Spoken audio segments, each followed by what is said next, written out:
Purushottam Lal Saini, owner eagle eye computers and CCTV security system बहल।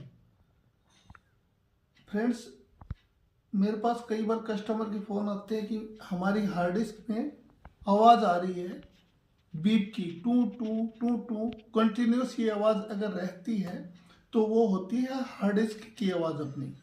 उसमें hard disk या तो hard disk working में नहीं है किसी भी वजह से, या तो अडेप्टर की वजह से, या फिर हार्ड डिस्क की खुद की वजह से।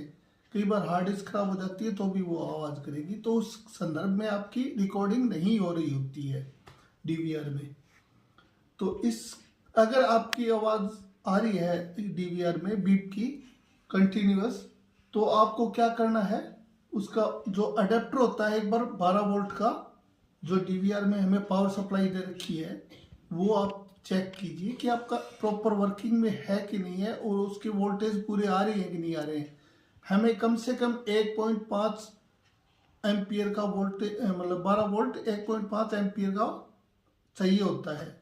अगर वो ठीक है आपका, तो फिर अपना हार्ड डिस्क है वो खराब मिलेगा। तो अगर आपको फिर हार्ड डिस्क के चेक करना पड़ेगा या करवाना पड़ेगा किसी इंस्टॉलर से या टेक्नीशियन से। तो ये काफ़ी सारी मतलब मेरे पास क्वेरीज आती हैं कि हमारे साथ ये प्रॉब्लम चल रही है। तो इसीलिए मैं आपको बता रहा हूँ कि मतलब या तो आपकी पावर अडेप्टर की प्रॉब्लम मिलेगी या हार्ड डिस्क की प्रॉब्लम मिलेगी।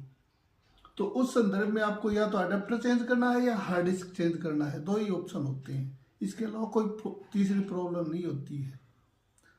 तो बस आज का यही वीडियो रहेगा हमारा। धन्यवाद।